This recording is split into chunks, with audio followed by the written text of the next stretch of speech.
This podcast is part of the Big Heads Media Podcast Network. Go to bigheadsmedia.com for more great podcasts.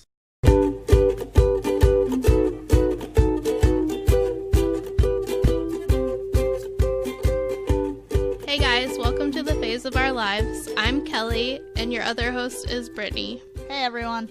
Today we have a returning special guest, Kaylin. Hi. So, welcome to all you Wiccan women, fanged friends, monster mutuals, or even if you're just the everyday average human. Get excited, Buffy buffs, because we are about to slay this Buffy episode. Alright, we're talking about Buffy the Vampire Slayer. It premiered March 10th, 1997, ran for 7 seasons and 144 episodes. The cast included Sarah Michelle Gellar as Buffy Summers, Allison Hannigan as Willow Rosenberg, Nicholas Brendan as Xander Harris, Anthony Stewart Head as Rupert Giles, James Marsters as Spike, David Boreanaz as Angelus, Charisma Carpenter as Cordelia Chase, Emma Caulfield as Anya, Michelle Trachtenberg as Dawn Summers, Amber Benson as Tara McClay, and Seth Green as Oz. The plot is a young woman destined to slay vampires, demons, and other infernal creatures deals with her life fighting evil with the help of her friends. The first episode that we are talking about today is Hush. It's from Season 4, Episode 10.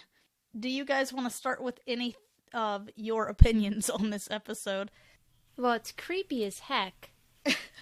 Yeah. Whoa, Kaylin, watch the language.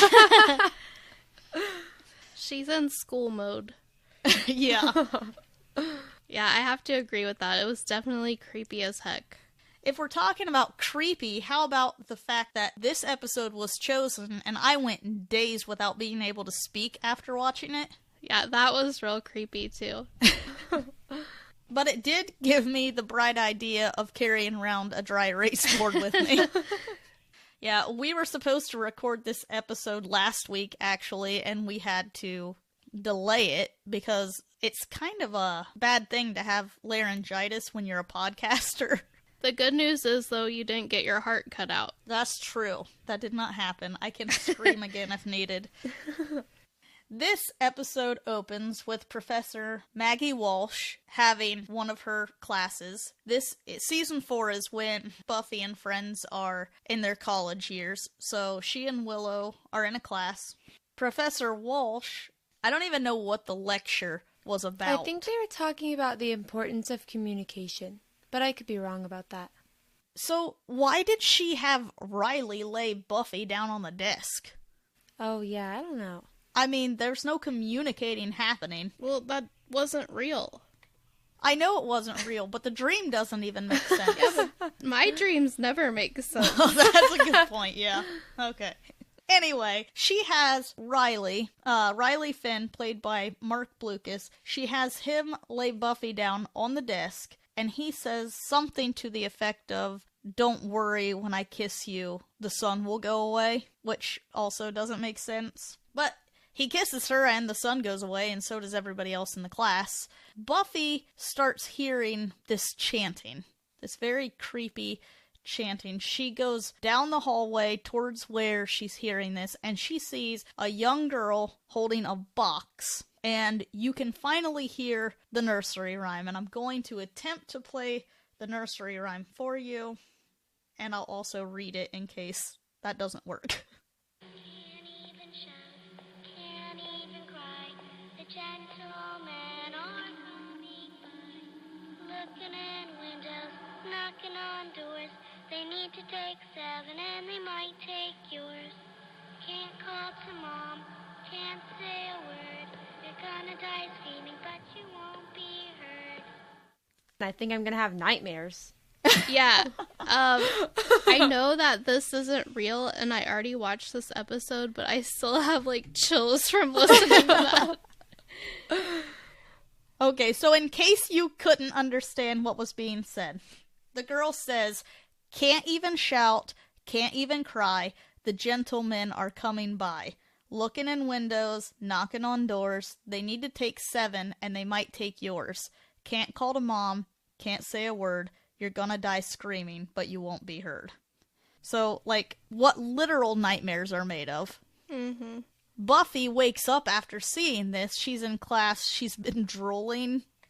Willow, so, she's a good friend, so she has to point that out. Riley notices also that she's been sleeping, so he kind of asks her a little bit about it and asks what her plans are for the evening. They both kind of make these excuses as to why they can't hang out. I don't know why he was asking her what her plans were if he wasn't going to ask her out, because he was busy too. Anyway, he says that he's grading papers. She asks what papers, because she's in the class. She knows she didn't write a paper, so he tells her they were late assignments, which I guess is a pretty good cover-up. Okay, but hers is stupid. I can't remember hers. She said patrolling, and he was like, patrolling? And she said petroleum. Like, no explanation. Just petroleum. Yeah. Her normal covering for her stupidity. Like, that's about the same level as always that she covers for herself. Yeah, it does add, a comical side to all of the horror that is happening.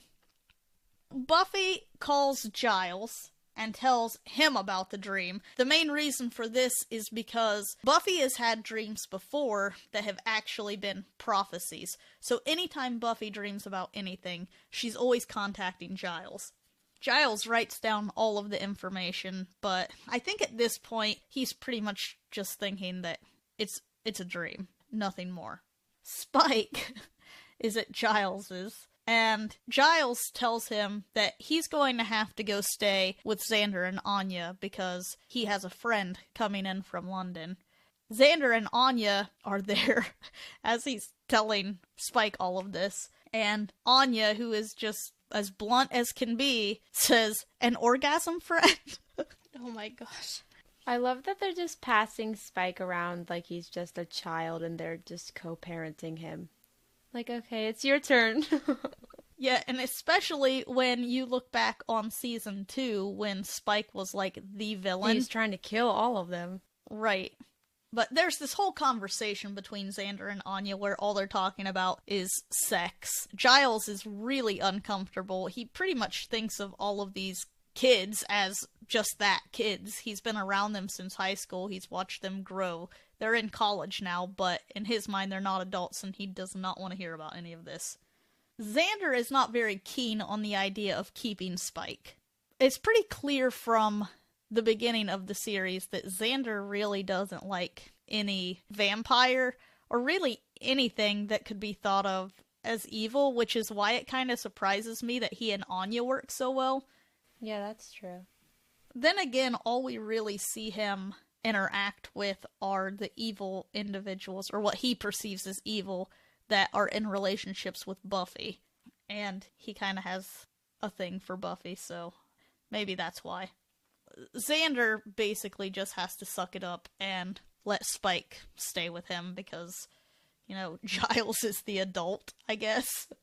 We cut to Willow, who is at college. She's in a lobby of one of the college buildings, and she's at her Wicca meeting.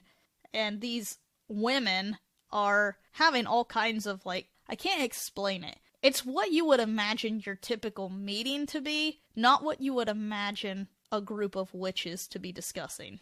They're talking about bake sales or something. Yeah, that group is a total joke. Yeah. Willow is telling them, this is all great. I'm not saying that we can't do this, but maybe we could get together and do something, I don't know, kind of Wiccan related, like cast some spells. The leader of the group says something snarky back to her, and this is where you're introduced to Tara. And Tara is she's at least trying to speak up on Willow's behalf, but you can tell that she's shy. And the girl said, "Did you have something to say?" And she just kind of shakes her head no. I had a comment about her. Okay. Her hair, it was like it was zigzag. I wanted to call it crisscross, but I used to do that to my hair. Yeah, the part. Yeah. Me too. Kaylin and I also discussed season 6 when Buffy has chunky highlights. Oh my gosh, I love it. Oh my, I hate it. It's so bad. She's not from our time, Kelly. Oh, that's right. I forgot. After the meeting, you see Willow and Buffy walking down a corridor together. They're walking back to the room. They are roommates. Willow's talking about the meeting, and she says something that every single time I hear the line, it makes me laugh, because she says to Buffy, anybody nowadays who has a henna tattoo and a spice rack thinks they can be a witch. That's kind of true. There's also what looks like a very small part where Riley is discussing something with one of his military people. They're in a group called the Initiative. They're in an elevator, and he has to say his name to activate the elevator. So it's got, like, some type of voice recognition, and that comes into play later. Xander is arguing with Spike in his apartment. Spike is doing a very good Anya impression. He says something along the lines of, Xander, we never talk anymore. All you ever want me for is sex. Xander tells him to shut up. He does very soon, but not on his own. We see these floating feet, and I think it's a clock tower somewhere. I don't know where it's at, but it's in a clock tower. As it pans up, you just see these, at least for me watching it as a kid, these terrifying creatures. As Kelly said after she watched it, looking back, they're kind of more of like an R.L. Stine type of creature. Yeah. They were creepy, though, but Oh, yeah. it reminded me of Goosebumps. I think that compared to the way that most demons on the show look, though, they're definitely more creepy. Because they were, like, not bright colors. Like, a lot of the demons are red. Yeah, or they don't resemble humans Yeah. at all. Yeah, these look like men, just very pale bluish men with these permanent smiles on their faces. They're dressed in tuxedos. Would you say they were gentlemen? Ha ha. On a completely unrelated note, I am currently looking for a new co-host. Oh my gosh! That's rude. You could have told me off the air.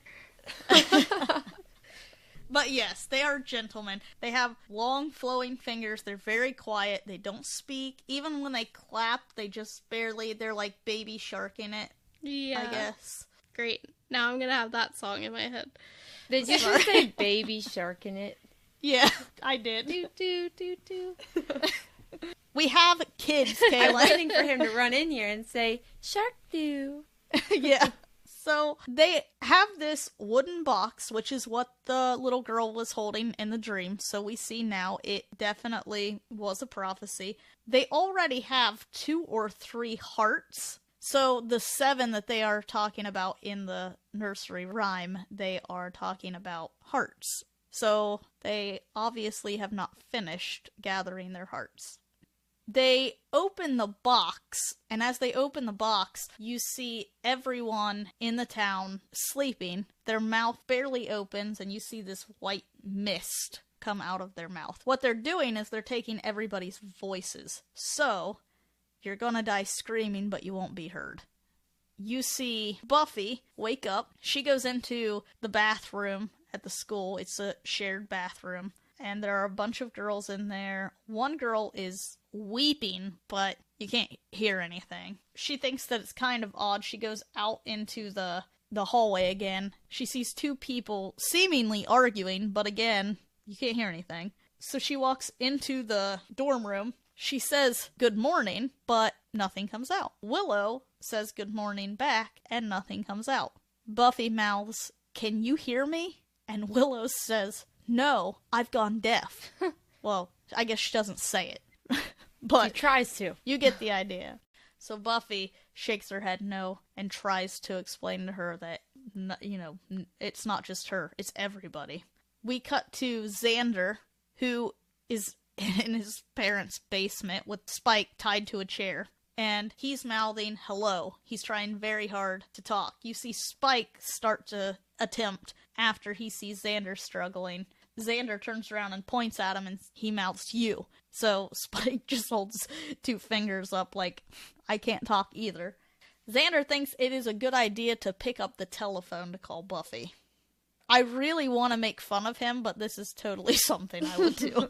When I had laryngitis, my mom called me, and I answered the phone, and she says, "Hello?" And I didn't say anything, and she says, "Oh shit, I should have texted you." He quickly realizes his mistake, and he hangs up, but not before Spike gives him that look that just says you're an idiot. You see, Riley and his military friend go into the elevator to go down and speak with their other cohorts to see what is going on. And, of course, the elevator is voice activated. He tries just breathing into the speaker. I don't know what he thought was going to happen there. It does not work, so gas starts flowing in. Finally, the doors open up, Professor Walsh is there, and she just points at the sign that says, "In case of emergency, use the stairs." I love that this show points out that these people who, for all intents and purposes, are adults, are just children. I mean, you have Buffy, who's supposed to be saving the world, and she says all kinds of stupid things like petroleum. And Riley, who is, like, literally part of the military and forgets to use the stairs. Yeah. We cut to Buffy and Willow walking through the town. There are all of these weird things going on. There are fires in the streets, and, I mean, it's been not even a day. It's been a morning. Yeah, I thought that was a little bit of an overreaction. Right. All of these businesses are closed down. Like, the banks all say closed for business, but the liquor store is open. Which, really, that's the only place you need to go. I mean, those people, you know, they're like doctors. They know when they're needed. So they see this guy who is selling dry erase boards for $10, and they just kind of look at each other and roll their eyes like, look at this guy benefiting off of this tragedy. And then they walk into Giles's house with dry erase boards around their necks. Willow does this look like, oh, I have something to say, and they're all waiting, and she just writes, "Hi, Giles," on the board. Like, just funny. Wave.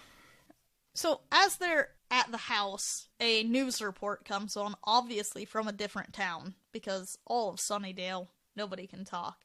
And they're talking about this outbreak of laryngitis, in which nobody can communicate with one another. Obviously, like, who goes... I mean, I guess you would try to rationalize something, but really, laryngitis... does not spread like that. Yeah, laryngitis is typically caused by something. Like, mine was caused by allergies and coughing and clearing my throat. Unless everybody in the town had, you know, whatever would cause laryngitis, you're not going to have an outbreak of it. It doesn't work that way. Yeah, but they have to report something. Yeah, well, and that's what I'm saying. Like, they don't really know what's going on, I get that. But they should have just said, we don't know what the fuck is happening. This whole town can't talk. I mean, I would prefer honest news reporting. I'm sick of fake news, Kelly. Okay, I have a new idea for a podcast. Well, that's good, because you're kicked off of this one, apparently. We see Professor Walsh giving the military guys a rundown in, like, for lack of a better explanation, a Stephen Hawking type of contraption. It's basically when you go into your computer and you do voice commands and you can, like, type in. Oh, yeah, that's how you read your emails. That is a little less robotic, but yes, I started doing that at work at one point. Just every email, open it up and have it read aloud to everybody sitting around me. Don't send me anything personal. That would not work as a teacher. No, it would not. We see Buffy and Riley patrolling at night. Well, Buffy doesn't know that that's what Riley is doing at this point.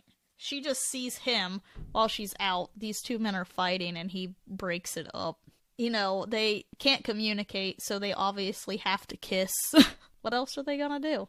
They split up. You cut to Giles' friend that he's with. She wakes up in the middle of the night. She goes to the window, looks out the window. She sees these guys in straitjackets or whatever. Igor from Frankenstein's Monsters is what they look like, but dressed in a straitjacket. She is pretty creeped out, but the creep factor goes way up when one of the gentlemen just float by the window. Like, I'm talking eye to eye right in front of your face. That was a pretty big jump scare in the episode. It definitely makes them a lot creepier that they don't have to walk. Like, they're not even fast, they're super slow, but just the fact that they slowly float towards you. Yeah, and they don't blink either. You see two of the gentlemen floating into UC Sunnydale dorms. There is a knock on one of the doors. This guy gets out of bed. He opens the door. The little things in the straitjackets, they run in. They hold him down. He's trying to scream for help, but nothing comes out. The gentlemen do this very polite back and forth with a scalpel. They just look down and they cut his chest open. The gross thing about this is you can't hear any screams coming from the guy, but you definitely hear the cutting sound of the flesh. That's something that always kind of stuck with me the first time I watched this. Yeah, that's gross. Could you imagine? I was thinking, when this was happening, I was thinking about how awful that would be to not be able to scream. Yeah. I didn't have to really imagine too much. Yeah.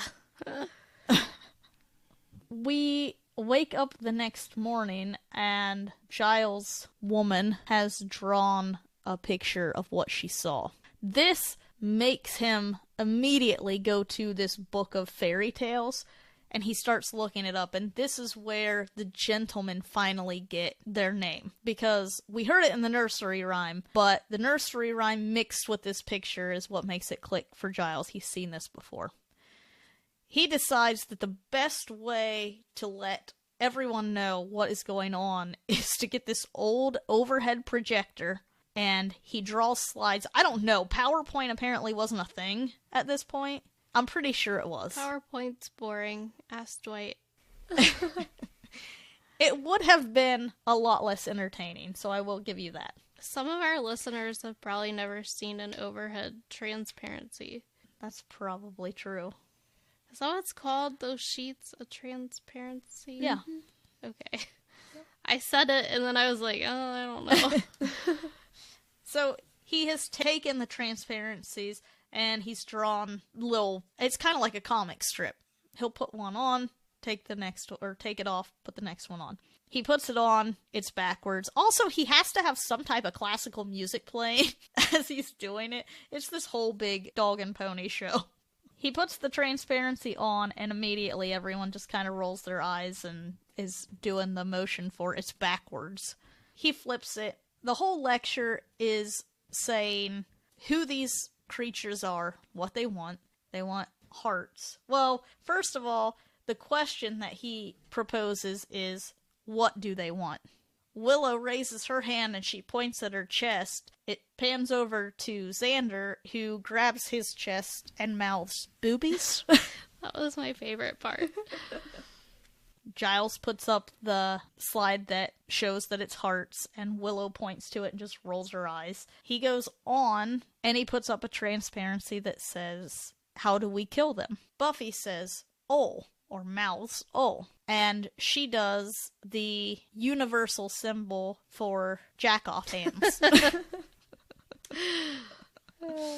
Everyone else takes notice. She doesn't understand what's going on. It clicks. She reaches into her bag and grabs a steak and does the same motion. Everyone is like, oh. That was my favorite part. Yeah, that was pretty good. The old classic jack-off hands can't fail. What you really get from this lecture is that one time the princess screamed and it killed the monsters. So, Buffy writes on her dry erase board, how do I get my voice back? And he just kind of shrugs. Willow thought that it was a good idea to play a CD, but it has to be a real voice. It was still a good thought. I was just thinking that joke really aged well. What, the jack-off hands? Yeah. Like, that was probably pretty early for that joke, and it's still relevant. So we know that these creatures have probably at least half of their hearts that they need at this point. They need 7 to complete whatever it is they're completing. I don't know what the goal is. Yeah, it doesn't ever really say. No. Which I think kind of makes it scarier. Like, what's the purpose? Anyway, we know they have to be stopped. We see Tara from the Wicca group. She is walking around campus, and you see the little creatures in the straitjackets. They start chasing her. The gentlemen start chasing her. She is running full speed through all of the dorms. She's, pounding on the doors. Nobody's answering the door. I wouldn't have either. Someone literally just had their heart cut out. I don't answer my door now. Yeah. Like, I don't if either. I'm not expecting anybody, I don't answer the door. I did once because it was a cute foreign guy. Was that the book? Yeah, it was. Ravi, I think was his name. Oh. He was very cute. That's how he sold me some books. We see Willow sit up in bed. You're supposed to assume that Tara has been knocking on her door, but as she walks out of her room to see what the commotion is, because Willow is brave as shit, like, I would not have done that. And as she opens her door, it's right as Tara is running to the stairs. She runs into Willow, hurting her ankle. But she does at least stop and pick her up instead of just running through the door, which is probably what I would have done. I'd have been like, oh fuck, sorry. Just kept going. Ope. Didn't see you there. Let me slide right past you. So she helps her down the stairs. They get into it must be a cafeteria or something because there's a little vending machine there. Willow is sitting there holding her ankle, and she's trying to, be Sissy Spacek from the movie Carrie and get this vending machine to just fly across the room using mind control. It's not working. It's barely moving. So Tara reaches down, grabs her hand. Willow is pretty confused because at this point she's like, this is not the time. Why are you making a move on me? We're about to have our hearts cut out. Tara squeezes her hand. They both look at the vending machine. The vending machine slams against the door, so they're safe. We see Spike at Giles' house, and he goes to the refrigerator and he takes out his cold mug of blood. That's disgusting. Yeah, the mug said something funny, but I can't remember what it was. It's something dorky. He takes a big drink of it. He gets the blood mustache from drinking it. Like milk. He gets all bumpy. His forehead gets bumpy because he's a vampire. He goes to pick up magazines that have fallen off the coffee table. Anya is sleeping on the couch. When Xander walks in, he sees Anya sprawled out on the couch with her eyes closed. She does kind of look dead. Spike sits up, and from this angle, it looks like Spike has bitten Anya. Xander freaks out. He jumps over, he grabs Spike, he's beating the hell out of him. At this point, Spike can't even fight back because he's got a chip in his head that it keeps him from causing any harm to humans. I love Spike post-chip. Yeah, he's just a puppy.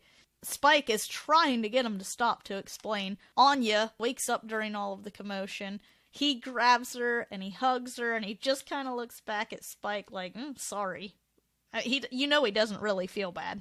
Anya is so overwhelmed by the fact that Xander actually cared if she had died that she does the universal symbol for sex, or sign for sex.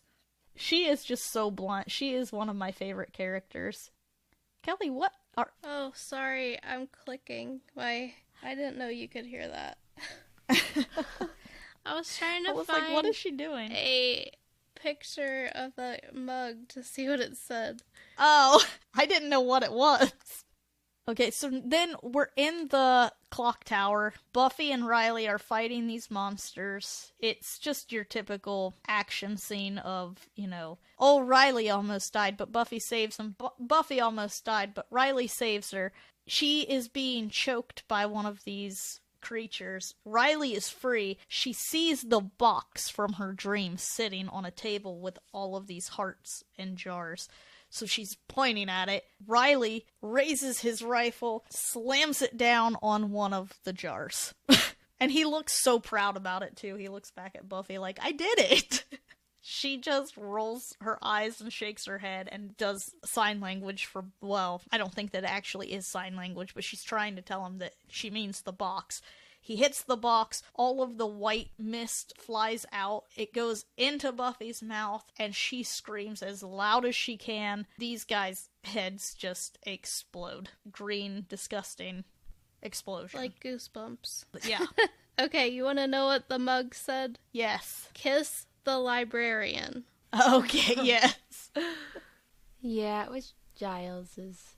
We go to the lobby in the dorm room where the meeting had been taking place. Tara and Willow are having a conversation. This is where you kind of see that there's a little more going on between Tara and Willow, because Tara tells Willow how special she is, how she knows that she has a lot of power, and the other women they're not true Wiccans, and that's why she was in the dorm room. She was looking for Willow because she thought that they could cast a spell and kind of get everyone's voices back.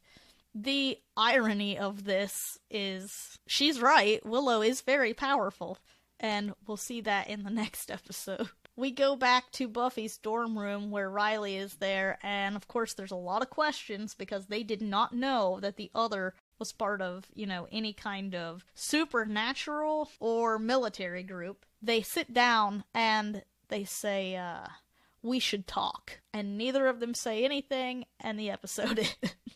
I think that's one of the things that I love about Joss Whedon is that you do have just the dialogue. I don't know how to put it. He's very good with a play on words. The fact that the last line in an episode where nobody can speak is we need to talk and nothing is being said. I love that. Yeah, I didn't even notice that. Nope. That's a good observation. Thank you. I took a creative writing course at one point in Oh college. my gosh. I'm basically an expert. You're definitely an expert. So, Kaylin, Kelly, and I said our favorite part of the episode. What was yours? I think that when I was watching it, like the first time, it was probably just like the Buffy Riley storyline overall. Now I'm not a huge fan of Riley, but during the episode, I was.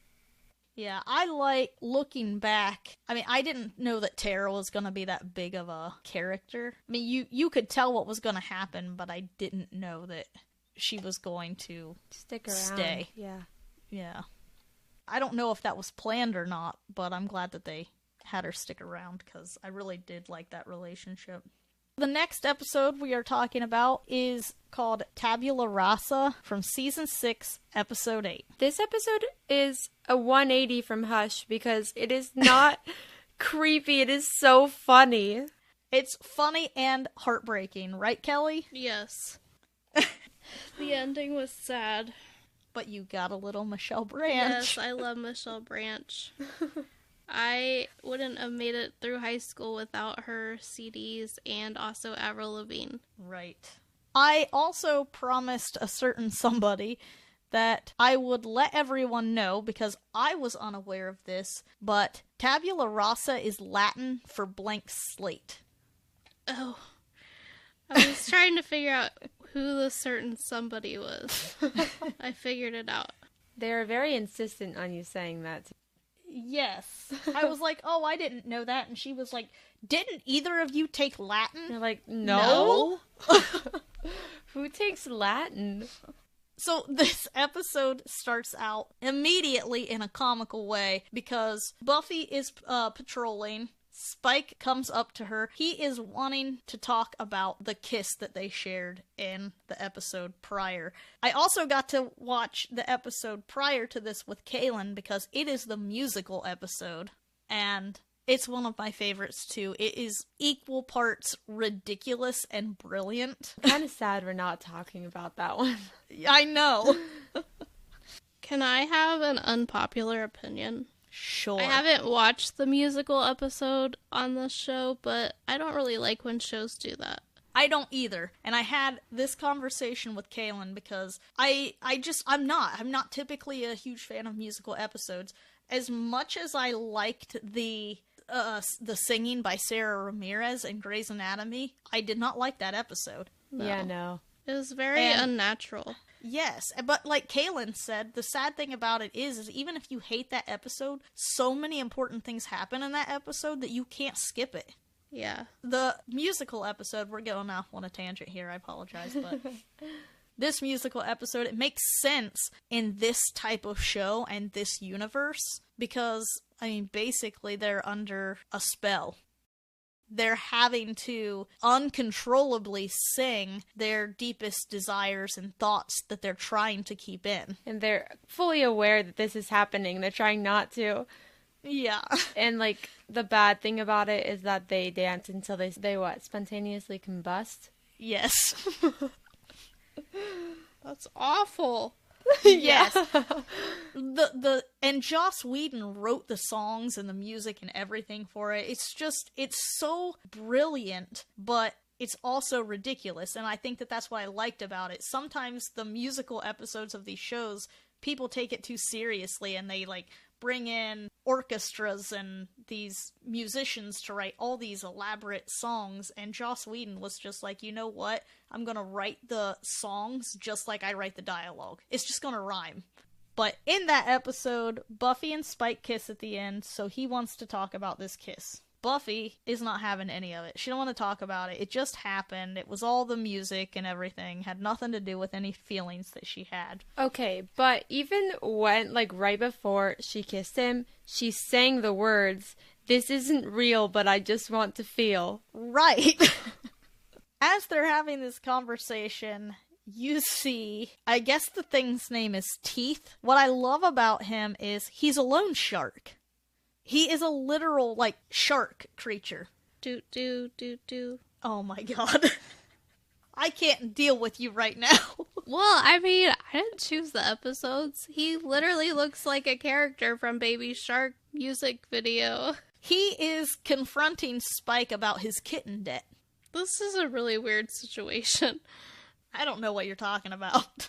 A shark and then a kitten debt. I don't know what is so hard to understand, Kelly. A shark wants his kittens in payment, his Siamese. And then he can't wait because kittens turn into cats. Exactly. And then I guess they're not any good. I don't know. Buffy saves Spike from the loan shark. Actually, he just kind of disappears as she is talking to this guy.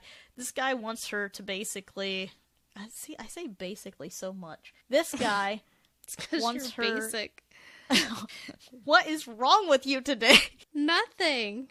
This guy wants Buffy to come work for him, beat people up who haven't paid their debts. Buffy can't take him seriously because he's got the head of a shark. He just walks away. I can't take him seriously either. Willow, Xander, Anya, and Tara are all at Xander and Anya's place. They are discussing how to help Buffy with the situation that they put her in. It's also revealed in the musical episode that when they brought Buffy back to life, Buffy died in season 5, they brought her back to life, Willow did, after she puked up a snake. Gross. And I knew you'd like that. I would not want to come back to life if I puked up a snake. No, she didn't. Willow puked up the snake after Oh. doing the spell. Well, that's gross. I don't like snakes.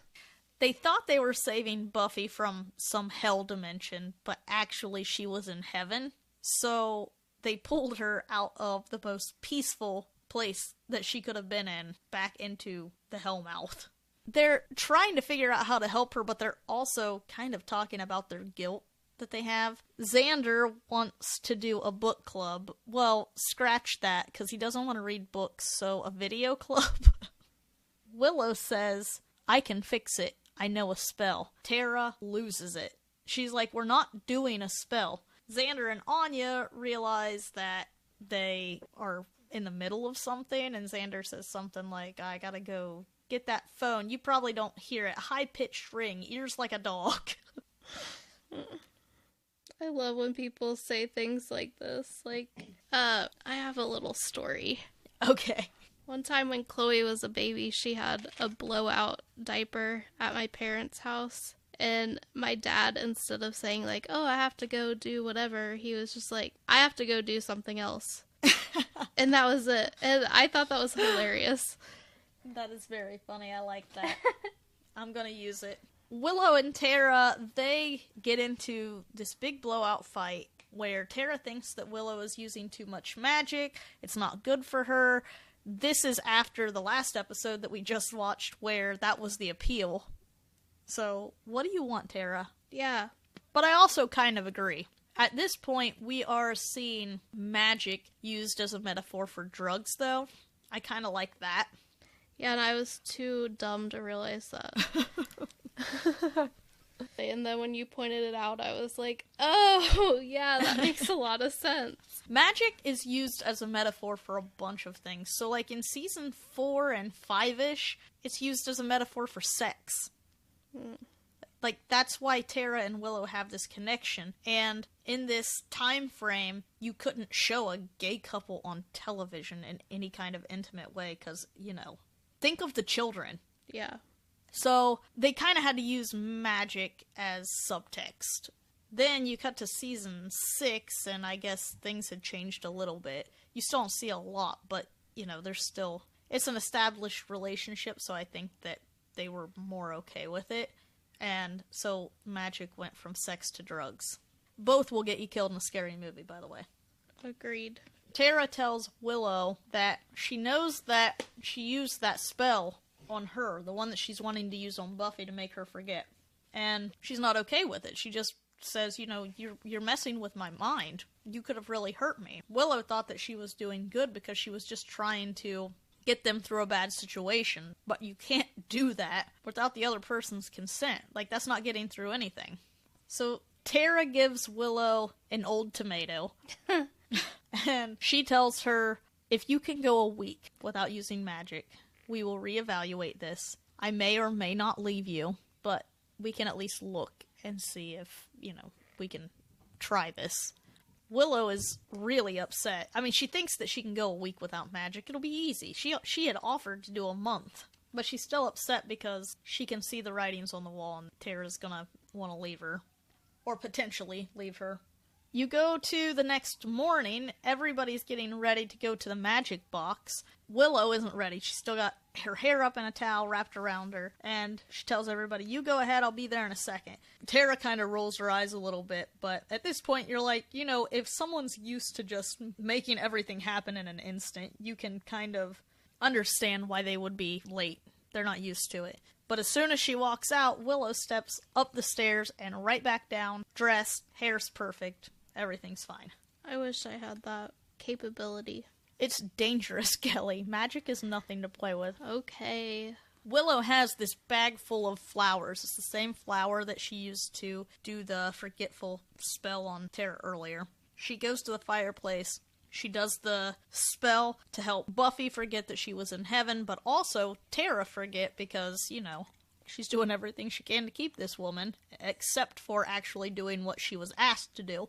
And she puts a crystal in the fire, says when the crystal turns black, the spell will take place, burns the flowers, and she says tabula rasa 3 times, shoves the crystal in her pocket, takes off to the magic box. She walks in with Xander. She's got Xander's coat on because it's cold outside. Everybody's in there, the whole gang. You got Giles, Tara, Dawn, Buffy, Xander and Anya, and all of a sudden, Spike runs in, and he's got this weird getup on. It's like the, what are those hats with the ears? A fedora? No. Do fedoras have ears? No, I just thought you didn't know what you were saying. I don't. You don't either. I know, but I say things sometimes like, what's that thing with the things? And, like, it doesn't make sense, but I don't know. I can't think of what they're called, but you wear them in the wintertime. They have little ear flaps that come down. And oh, a toboggan. It's not a toboggan. Oh. That was closer than fedora, though. I can, like, picture it, but I don't know what it's called. Yeah, I don't know either. A hat. A hat. The hat with the ears. He looks ridiculous. He does not look like Spike. Spike is always dressed in all black. This is like some brown beige suit. It's his best look. Yes. He is in disguise. He immediately tells Xander that. It's a disguise. Because he knows it's a terrible outfit. Right. They're having a conversation because Giles is leaving. He's going to go to London, one-way ticket, not coming back. He feels like he is enabling Buffy. I really feel bad for Giles because he's kind of been a father figure, and I can definitely see that this is hurting him. It would be hard to do, but he thinks he's doing what's best for Buffy. I think he is. It's still really sad, though. Yeah, because, I mean, as you watch the season, you kind of see her start to do better. Mm-hmm. So, you're right. As they're having this conversation, the crystal turns black. You see, at the house, Willow has left an entire bag of the flowers sitting next to the fireplace because, of course, you want to leave flammable things next to the fireplace. I didn't when even nobody's catch home. that. That's why everyone's forgot? Yes. Oh. I just thought it went wrong. No, there was a whole bag of flowers sitting on the... it's not the mantle, but the fireplace. And sparks come out, and it catches the whole bag on fire, so it affects everyone. Oh, goodness. Everybody falls asleep. All of a sudden, it is nighttime. Buffy wakes up. She turns on a light, which wakes everybody else up. They immediately freak, because they don't know who the other people are. And then they realize they don't know who they are. So, you have an entire room full of people who have just forgotten literally everything. They don't know their names. They don't know anything about themselves. They have to start guessing who they are based on what's in their pockets. They realize that, well, I guess before they start doing that, they start making guesses based on Xander and Willow woke up and they were cuddling with each other. So they're probably a couple. Giles and Spike are the only English people, so they must be related. They come to the conclusion that they're father and son. Which is, it's so funny to me. Giles and Anya woke up together, so they're engaged. Gross. I mean, I guess she's a lot older than him, really. Like, way older. That's true. Like 100-some years older. Buffy and Dawn realize pretty quickly that they're sisters. They're the only ones that are right about anything. Dawn knows her name because she has a necklace on. Giles, I'm trying to think. Giles, Willow, Xander, and Tara all figure out their names because they look in their wallets at their driver's licenses. Willow and Tara realize that they're both UC Sunnydale students, so maybe they're study buddies. Xander and Willow decide that they're a couple because she is wearing Xander's jacket. Spike doesn't know his name at this point. He looks in his jacket and sees that it says, "With love to Randy." This is my favorite part of the episode because he is offended. He is mad. He looks at Giles and he says, "Randy Giles? Why didn't you just call me Horny Giles or Desperate for a Shag Giles?" And that is my favorite line of this episode. Buffy doesn't know her name, so she decides that she needs to choose her own name, and she chooses Joan. After they figure out their names, or their made-up names, whatever, there is pounding on the door. It's these vampires that the loan shark has sent for Spike. And they keep saying, "Send out Spike, send out Spike." Of course they don't know who Spike is. They have the bright idea that they're asking for steaks. I love how freaked out Spike is by the fact that there are vampires outside. Yeah. The vampires break the window and they're starting to come in. Xander starts praying. But he says, I'm sorry, I don't know what denomination I am. He's saying all kinds of prayers. They get a hold of Spike, slam him against the wall, and they say something about, Spike again. And he just says, "God, take your spikes, I don't care." And they're like, "Yeah, sure, play dumb." Buffy says, "Hey, get away from Randy." And she stakes one of them. He turns to dust. Everyone just kind of steps back, and she said, "I don't know what that was, but it was cool." This is what makes Buffy realize that she's some type of superhero or something. That was my favorite. Yeah, that's why Joan's the boss. Yeah. That was my favorite line. Also, I love how they keep calling Xander Alex throughout this episode. They know that the vampires are going to come back. So they think that the only way to get around it is to go through the sewers. They found a trap door that goes to the sewers, while Buffy and Spike, or Randy and Joan, run out and confront the situation head on, since Joan is a superhero, and they're after Randy. Anya and Giles decide they cannot leave. It is their business. They have to protect it. So you have Willow, Tara, Dawn, and Xander going down into the sewers, Giles and Anya staying, Buffy and Spike creating a diversion. Spike and Buffy run out. Everyone just runs after them. They're not interested in the magic box, anything like that. That's what I think is kind of strange, because, like, Giles and Anya stay to protect it, but there's nothing to protect it from. If the others would have just stayed in the magic box, they'd be fine. But Anya and Giles think that they need to get a spell book off of the shelf and do some spells to help Joan and Randy. As they're doing the spells, a bunny appears. And everybody knows how Anya feels about bunnies. I mean, she just did an entire musical number about it in the previous episode. It's my favorite part of the musical episode. She can't stop making bunnies. Every time she does a spell, another bunny appears. I just like that they make a joke one time and they're committed to making this bunny joke over and over again.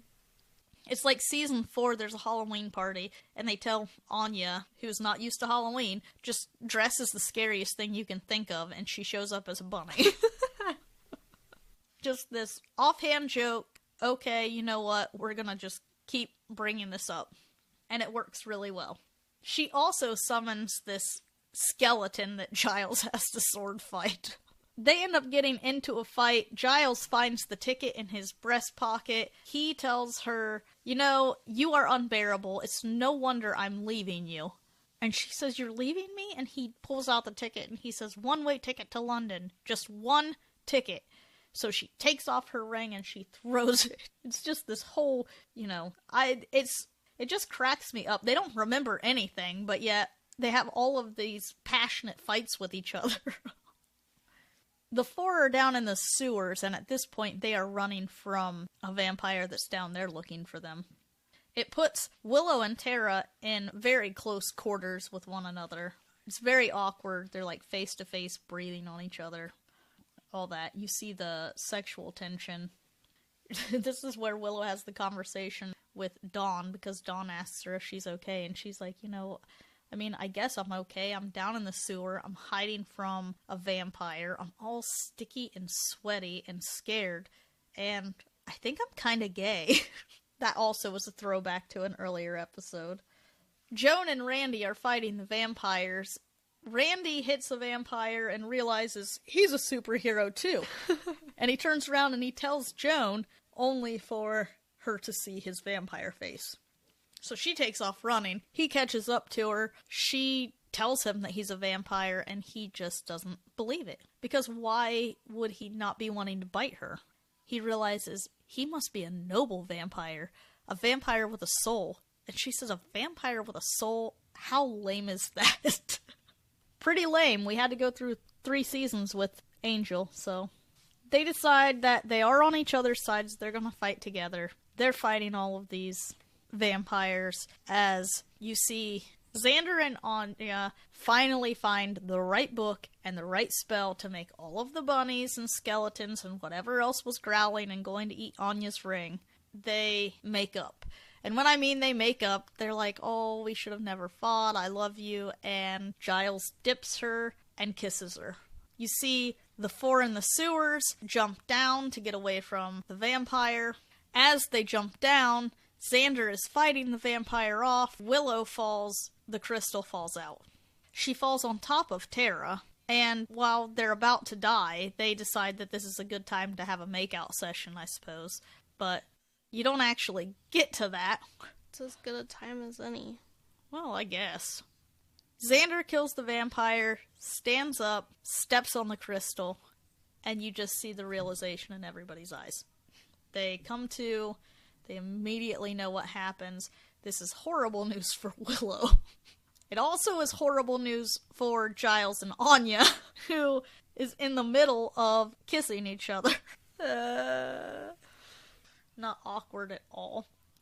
Buffy gets her memory back and immediately just starts sulking to the point that she's getting the hell beat out of her. Spike does save her life. He kills the other vampires. He goes to the loan shark. The loan shark's like, you know what? It's fine. You don't have to worry about your debt. It's fine. Spike tells him, I made a bet. You'll get your kittens. He's like, yeah, sure. I know you're good for it. And he walks off. You go back to the sewers, and everyone's just kind of looking at Willow and walking out, except for Tara is just staring her down the whole time.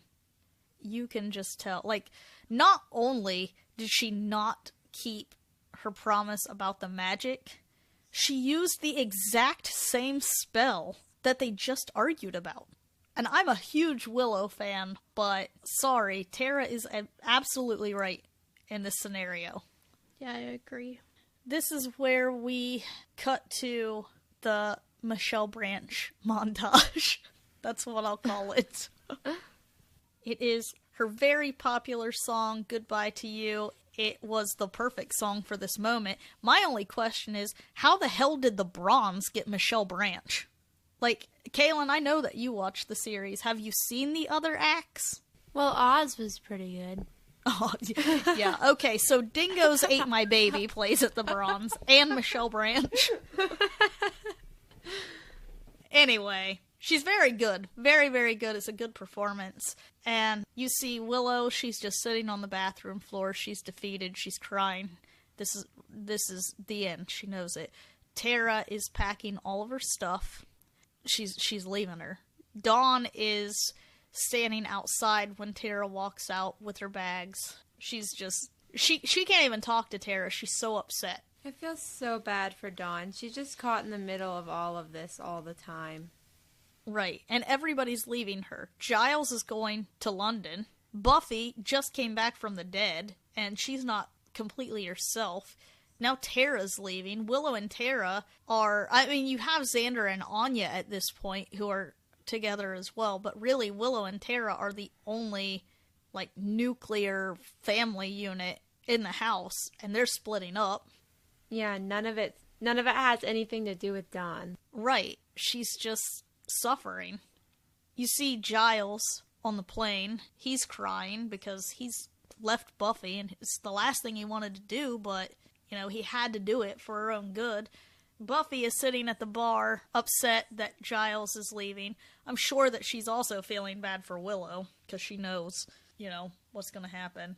Spike walks up to her, gives her the look of, you know, hey, I'm here for you, and she turns away from him. It pisses him off, he walks away, but at the very end of the episode, you find them making out under the staircase, so all is well.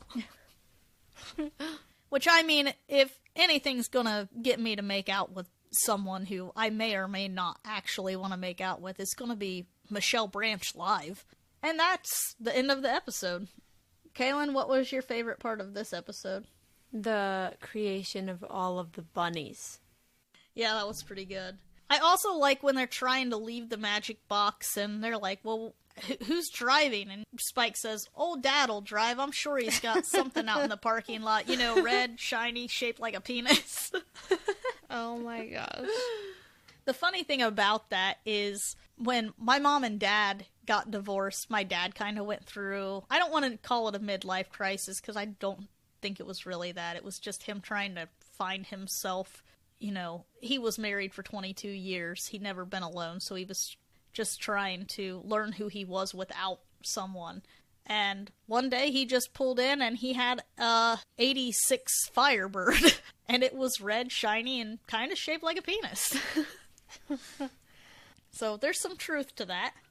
Before we go into the random facts part of the episode, we're going to play a promo for a podcast called Massive Late Fee. Massive Late Fee is hosted by Mark and Mike, and it's a really smart show. They do all kinds of commentary on like recent releases. They also do older movies. I love when they dive into movies that Mike has never heard of, and it's essentially Mark reading the synopsis of the movie to him. It's pretty funny. But the most recent one that I listened to, they did an audio commentary on the movie Clerks. Kelly, do you remember that movie? Yes, I think so. Yeah. It was really good, so you guys should check them out. Hi, I'm Mark, and I'm one of the hosts of Massive Late Fee. Do you remember Blockbuster? Well, we do, and we racked up a lot of late fees there. That's why we're glad there's things like Netflix, Hulu, and Blockbuster has died, mostly because of us. We cover streaming shows and pretty much whatever we want. Join us every Thursday as we talk TV and movies on Massive Late Fee. You can find us at Massive Late Fee on Twitter, Massive Late Fee on Facebook. You can email the show at massivelatefee@gmail.com, and you can find us at MySpace, Massive Late Fee. Massive Late Fee, the best podcast we can think of. So, on to the random facts. Kaylin, I know that you have not finished the series. I don't think that there's any spoilers in these, so I think you're safe. Okay. The first one I have, Katie Holmes and Ryan Reynolds could have starred on the show. Katie Holmes was supposed to be cast as Buffy. What? Yeah, and Ryan Reynolds was supposed to be Xander. According to a 2000 biography, before she was Dawson's Creek's Joey Potter, Holmes was offered the role of the Slayer, but turned it down to go to high school. Reynolds refused the role of Buffy's wisecracking sidekick, saying, "I love that show, and I love Joss Whedon, but my biggest concern was that I didn't want to play a guy in high school." Ryan Reynolds said, "I had just come out of high school, and it was fucking awful." I can agree with that. Giles was the first role cast. According to casting director Marcia Schulman, Anthony Stewart Head was the first person that got cast on the first day we started casting. He was just it. And I can see that. He is that role. They were afraid that anybody else would have made Giles too stuffy, so they liked that he brought in a little bit of a sexier side, which you don't see right away. But there are a few episodes, like an episode called Band Candy, where all of the adults turn into teenagers. He's kind of like a James Dean type of guy. I can see it. He also plays guitar, and I like Giles. Sarah Michelle Gellar and Charisma Carpenter swapped roles. So in the beginning, Gellar auditioned for Cordelia, and Carpenter auditioned for Buffy. I feel like that would have been really strange. Agreed. They ended up switching because the casting directors said that they could not see Sarah being an outsider. It's kind of strange because Buffy and Willow and Xander, they're outsiders in terms of the high school, but Cordelia is it in high school. She's the head cheerleader, she's the most popular girl, but in terms of the show, Cordelia's the outsider. I kind of like that they did that, misfits of high school being the center point. Willow was recast after the pilot was shot. Schulman said, "We had actually cast someone else in the pilot, but it just didn't work. When we got picked up, we always felt that we were going to start again and look for another Willow." Joss Whedon said, "I was determined that we wouldn't have the supermodel in horn rims that you usually see on a TV show. I wanted somebody who really had their own shy quirkiness. While the network and I were looking for people, Allison Hannigan slipped under our radar. She came in, and we didn't really know that she was going to be the guy, and then when she read for the network, we were just blown away. She brings so much light and so much tenderness to the role, it's kind of extraordinary." And I love Willow. This one's pretty quick. David Boreanaz was discovered by the casting director's friend. He was walking his dog in the neighborhood, and the person just thought, "This is the most gorgeous guy I've ever seen in my life," and let her friend know, and he was hired. That's how he got the role. Maybe that's why Angel was kind of lame. He really is super lame. And it's not David Boreanaz. I mean, No. you've seen him in other things. He's a good actor. Like, that character is just dry. Right, but maybe if they would have gotten somebody who, I don't know, actually fit the role better. And some people like Angel. He had his whole spin-off series, so maybe I'm wrong. I just think he's whiny. Yeah. There was a reason for the vampire's creepy faces and the dusting. Whedon said, "I didn't think I really wanted to put a show on the air about a high school girl who was stabbing normal-looking people in the heart." I thought somehow that might send the wrong message, but when they are clearly monsters, it takes it to a whole level of fantasy that is safer. He also said about the dusting, it was a very conscious decision to have the vampires turn into dust, clothes and all, because I didn't think it would be fun to have 15 minutes of let's clean up the bodies after every episode. Geller had some problems with the dialogue. The show was famous for its quote-unquote Buffy speak, which was particularly inspired by California Valley Girlisms and how Whedon and other writers spoke. I knew you'd love the Valley Girl thing, Kelly. I've just been told that I sound like that before. Not now, but like when I was younger. For Geller, though, that dialogue sometimes was an issue.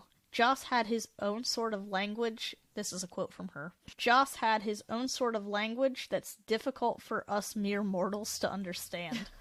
I grew up in New York. We didn't have Valley Girls, and constantly I'm asking him, what does this mean? I'm not quite sure. There was a very funny story about my audition where the first line is, what's the sitch? And there I go walking in, and my first question was, what does this mean? No idea it meant situation. Talk about blowing a job instantly. I guess I do still sound like that. Yeah, you do abbreviate a lot. You've done it a lot when we record. Sorry. No, I like it. A lot of people do this, but Geller and Boreanaz would eat gross stuff before kissing scenes. Gross. Yeah, I guess it makes it less awkward, but to me, I don't know. What? How would that help? I feel like that would make it more awkward. Well, because then they're not taking it seriously. I guess. I don't know. Whedon wrote the largely dialogue-free episode Hush to challenge himself. He got so sick of people telling him that the only reason that Buffy was successful was because of the dialogue, that it was basically a big F you to people. That, okay, you think that's the only thing that's good? Well, I'm going to give you a 44-minute episode where only 17 minutes have spoken dialogue. It says, though Whedon was terrified that he wouldn't be able to pull off the episode, it was well received by critics and is a favorite of fans and the series stars alike. Obviously, it is a favorite of the fans because you guys helped pick him. The gentlemen were inspired by a dream. Go figure. They start in a dream. It was actually a dream that Whedon had, though. He had a dream of these creatures floating towards him in bed. Ew. And even the look of the guys, he drew a picture and he delivered it to the makeup supervisor. And that's where they came up with the creatures. This is a quote from him. We get into a lot of reptilian monsters and things that look kind of like aliens, and what I wanted from these guys was very, very specific fairy tales. I wanted guys who would remind people of what they were scared of when they were children. Mission accomplished. Yeah, because they're creepy as heck. Yes. Gosh darn it all to heck.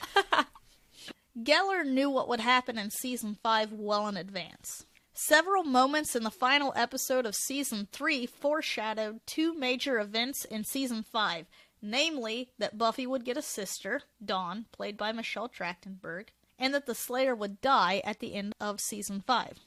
She said, I've actually known the plot of the entire last season for about 3 years. There was a dream sequence that Buffy had with Faith. Faith had a riddle, and it was something like Little Miss Muffet sitting on her tuffet, counting down from whatever the numbers were, and I went to Joss to ask what it meant. That's when he explained to me that I was going to have a sister, that Dawn, the character of Dawn, would be coming on the show. I think that's exactly when I became aware also of what the future plans were. Joss Whedon said about manufacturing Dawn out of thin air, part of the mission statement was, let's have a really important, intense emotional relationship for Buffy that is not a boyfriend. Because let's not have her be defined by her boyfriend every time out of the bat. So Season 5, she's as intense as she was in Season 2 with Angel, but it's about her sister. To me, that was really beautiful. I like that. Season 6 was the toughest for Geller. She had a really hard time with Buffy's behavior and the dialogue because she's so different in Season 6. She's not really Buffy at all. Kaylin, you know, you're watching that season right now. Yeah, I'm literally watching it right now. Oh my god. Very professional. Yeah, she's just not herself, so she said that she found herself telling Joss all the time, but Buffy wouldn't do this. It just felt so foreign to me. We love her, and I think it was hard for all of us to watch her suffer. It was a tough time, and I think that's what came through in the end. And that was great. When Buffy herself resurfaced, we sort of found our voice again. I love that she was so connected to the character. That's how you know you have a good actress on your hands. Geller knew the show was over before the rest of the cast. In March of 2003, Entertainment Weekly announced the news. Geller said that Buffy was coming to an end after 7 seasons. She said, "I love this job. I love the fans. I love telling the stories we tell. This isn't about leaving for a career in movies or in the theater. It's more of a personal decision. I need a rest. Teachers get sabbaticals. Actors don't." The rest of the cast found out the day the story hit stands. Oh, goodness. Very professional. Allison Hannigan said, "I was devastated. I was just very shocked." So, that's rough. I will say that I'm glad she made the decision, though, because it was a good time to end it. But Buffy's adventures continue in comic books, which I own personally. Wow, what a nerd. I know. I'm just kidding. They release the comic book series in terms of seasons. So each series is like season 8, season 9, and so forth. You just kind of get to follow. The season, or the series, ends on somewhat of a cliffhanger, which kind of sucks, but it wraps up a lot of the storylines so that you're not completely wondering. So it's nice that they left it open-ended for a continuation if needed, but you got the closure. Those are all of the random facts I have for you. So, Kelly, do you want to go into social media comments? Yes. So, fave episodes or moments. We had a comment from Rico's Rants, which earlier I thought said Rico's Pants. Hush is just fucking amazing. Doug Jones as the head gentleman is frightfully creepy. The cast is splendid with little to no dialogue. The total opposite in Once More with Feeling is also majestic. Especially the song Rest in Peace. Buffy isn't just a show, it's an amazing show. Agreed. The Outlandish Historians said, Hush is such an awesome episode. I think one of my favorite bits is when Riley and Buffy bump into each other and have that oh shit moment, but Giles trying to convey what's happening with the drawings on the overhead takes the cake. Matthew McHenry says, The Prom punched me in the feels every time I watch. Yeah, that's a pretty good one. Sounds like something I would not be interested in. We're on favorite characters now. Carol Phillips said, Spike, #hottie, even though he's blonde. And Rico's Rants said, in order, Willow, Spike, Xander, Tara, Clem, Anya, Joyce, Buffy, and then Dawn. Andrew is also near the bottom, such an annoying character, and Kennedy was an awful replacement for Tara. Also, Angel is boring. Fuck, I care too much. Kelly is having technical difficulties, so I'll read the last one. Pricey says, I love Buffy. Spike was not broody. That was Angel. He was dull as a table lamp, and they had very different coloring. Which, I agree and disagree. Because you're right, Spike is far superior to Angel. He's far more entertaining, more well-rounded. You actually care about the things that Spike is going through, and he is one of my favorite characters. That being said, his obsession with Buffy does make him broody. Yeah. He follows her around like a lost puppy because I get it. She's the only thing that's made him feel this way in a long time, he says, since Drusilla. But it is not a good look on him when he goes through that little phase.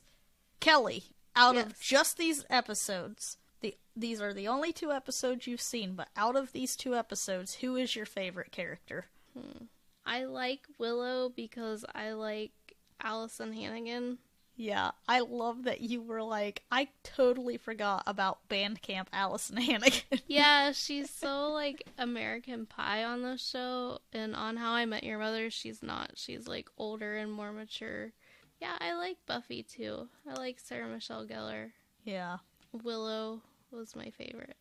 They're supposed to be coming out with a new Buffy, and I hope that it's as good, and I'm definitely going to watch it.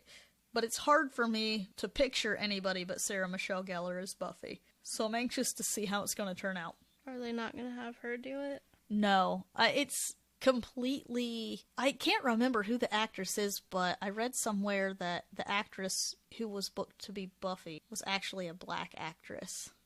That's cool. Yeah, I think that that's going to add, like, a whole new perspective to that role. And Yeah. I love that they're not going the same route, even in terms of main character. Yeah. So that's what kind of makes it a little exciting for me, because I feel like it's going to be different, and hopefully that's a good thing. Apparently Sarah Michelle Gellar and Freddie Prinze Jr. are still together. Mm-hmm.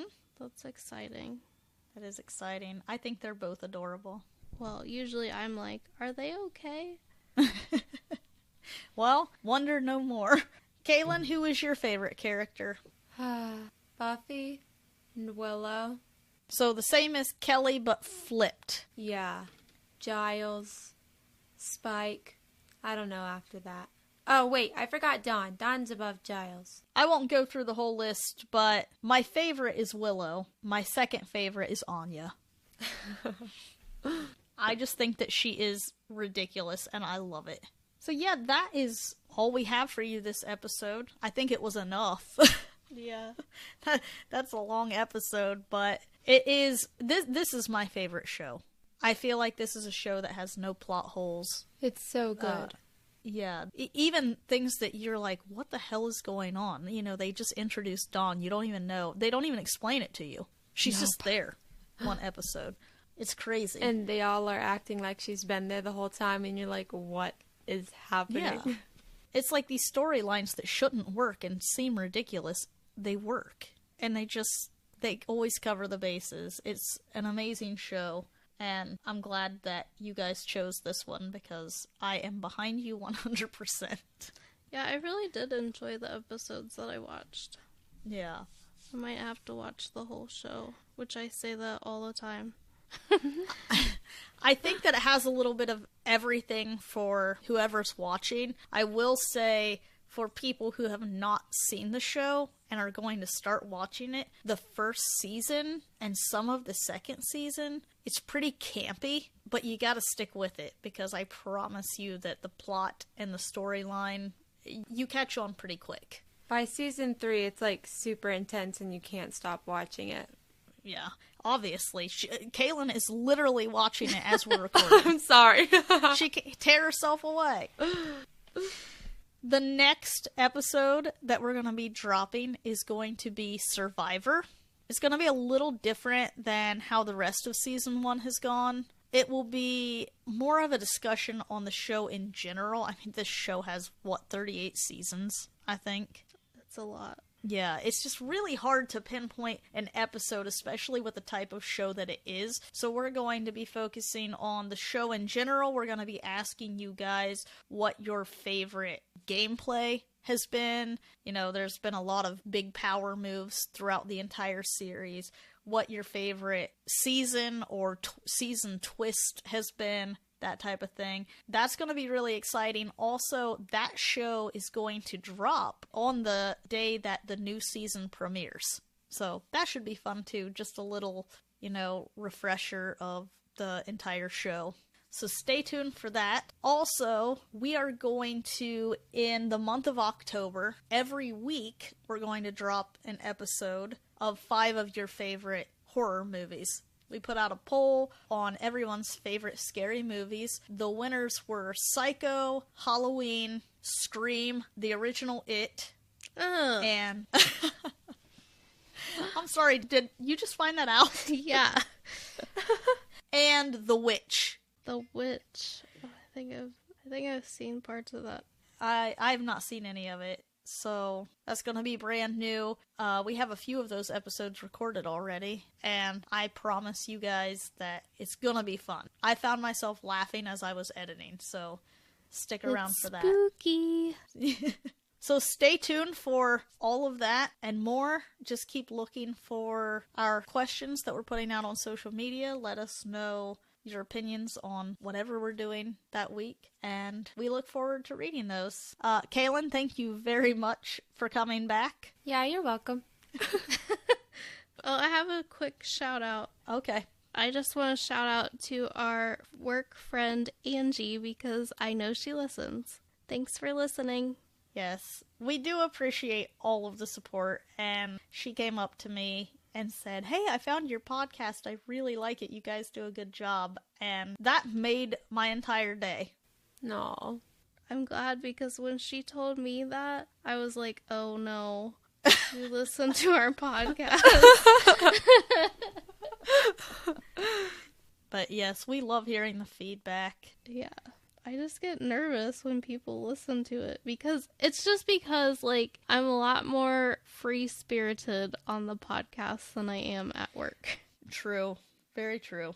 Speaking of feedback, one of the best things that you guys can do for us if you enjoy the show is to go onto iTunes and leave a review. That helps us out a lot in terms of, iTunes telling people about the show. It kind of puts us into an algorithm once you hit a certain amount. If you could help us out with that, we would really appreciate that.